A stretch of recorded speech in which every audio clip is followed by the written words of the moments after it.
कि कुछ दिनों पहले यूपी शिया वक्फ बोर्ड के पूर्व अध्यक्ष वसीम रिजवी ने सुप्रीम कोर्ट में याचिका दायर की थी, जिसमें उन्होंने यह कहा था कि कुरान के 26 आयतों को उन कुरान शरीफ में से निकाल दिया जाए, क्योंकि वो कुरान की 26 आयतें आतंक फैलाने की आयतें हैं।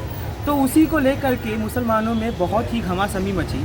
इसके बाद देश के विभिन्न मुसलमानों ने, विभिन्न संप्रदायों ने पुलिस चौकी में जाकर उनके खिलाफ FIR की मांग की।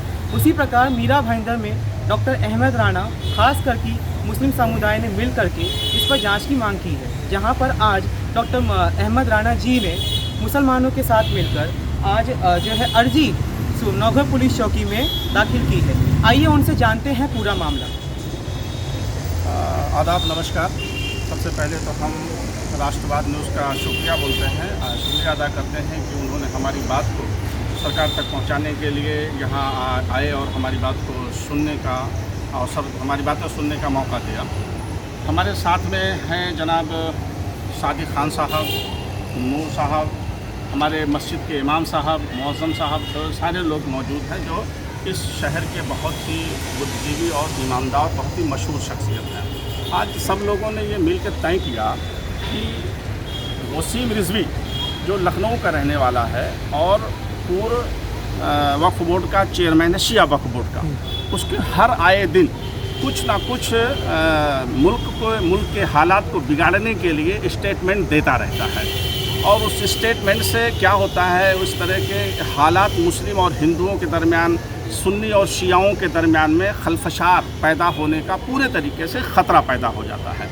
आज हम बता रहे हैं कि हमारे देश के प्रधानमंत्री जनाब वज़ीर आज़म नरेंद्र मोदी साहब पूरी दुनिया में हिंदुस्तान के नाम को रोशन करने के लिए मेहनत कर रहे हैं और पूरी दुनिया की निगाहें हिंदुस्तान की तरफ हैं कि ये मुल्क जो है विश्व गुरु बनने की जानिब जा रहा है। और एक शख्स जो लखनऊ में रहता है और वो किस चीज़ का एजेंट है, इस तो इंक्वायरी के बाद पता चलेगा। ये पाकिस्तानी एजेंट है या चाइना का एजेंट है, ये क्या चाहता है, तो इंक्वायरी के विषय है। तो इन सारी चीज़ों को देखते हुए, जैसा कि उसने अभी फ़िलहाल 11 तारीख को पिछले सुप्रीम कोर्ट में इसने अर्ज़ी दिया है कि जो है कुरान पाक की 26 आयतों को कुरान शरीफ से निकाला जाए।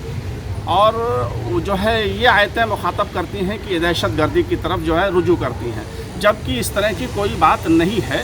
ये सारे बातों को, फजूल बातों को लेकर के उसने अपने आप को देश में माहौल को ख़राब करने के लिए इस तरह का हथकंडा अपनाया है कि किसी भी तरीके से मैं जो पिछला घपला किया हूँ, घोटाला किया हूँ, गलत किया हूँ, इन सारी चीज़ों के पीछे वो सब दब जाए और मैं फिर से एक कम्युनिटी को लेकर के आगे बढ़ जाऊँ। मुसलमानों ने यह तय किया कि मीरा भाईंदर ईस्ट के नौघर पुलिस स्टेशन में हम लोग आए और हम लोगों ने एप्लीकेशन लिखा है और यहाँ के सीनियर साहब को हमने दिया और ये मांग किया है कि वसीम रिजवी के ख़िलाफ़ कानूनी कार्रवाई से पूरे तरीके से उसके ऊपर कानूनी कार्रवाई की जाए और उसके ऊपर मुकदमा कायम किया जाए। हालांकि बहुत सारे ज़िलों में मुकदमा कायम हो रहा है, उसके ऊपर कार्रवाई हो रही है, लेकिन हमारी ये ख्वाहिश है कि भाईंदर में भी उसके ख़िलाफ़ जो है मुकदमा कायम किया जाए और कठोर कार्रवाई, जो सख्त से सख्त कार्रवाई होती है मुल्क से गद्दारी, मुल्क में माहौल ख़राब करने का, और इन सारी चीज़ों की जिम्मेदारी देते हुए उसको जेल के सलाखों में डाला जाए और हमेशा हमेशा के लिए डाला जाए, ताकि वो आइंदा निकल करके कोई ऐसी एक्टिविटी फिर से ना कर सके। ऐसा हम लोगों का यहाँ मानना है। और हमारे सीनियर साहब ने, जो नौघर पुलिस स्टेशन के सीनियर हैं, उनसे हमारी बात हुई है और उन्होंने बाज़ाब्ता आश्वासन दिया कि हम उसके खिलाफ़ जितना भी बन सकेगा कार्रवाई करने की कोशिश करेंगे। मैं सादिक खान बोल रहा हूँ और आपके राष्ट्रवाद न्यूज़ का स्वागत है।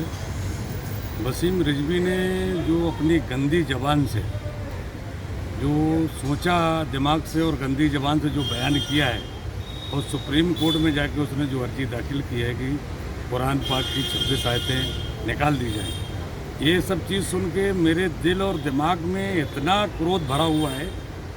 अगर वो मेरे सामने आ जाए तो मैं उसका क्या हल करूँगा, मैं ही जानता हूँ और मेरा अल्लाह जानता है। लेकिन मैं अपनी तरफ से, मुझे इतना गुस्सा है कि मैं ये कहना चाहता हूँ कि इसको जो भी आदमी एक चप्पल मारेगा उसको मैं अपनी तरफ से 1000 रुपया इनाम दूंगा। उसको जितनी चप्पल उसको मारी जाए उतने 1000 रुपया मेरी तरफ से इनाम लेके, मैं इतना कहना चाहता हूँ।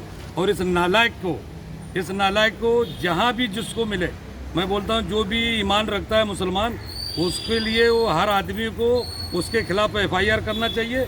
और अगर इसको कहीं दिख जाए तो उसके कपड़े और लत्ते जो भी हो साले को नोच खचोड़ के उसके बुरे हाल कर देना चाहिए।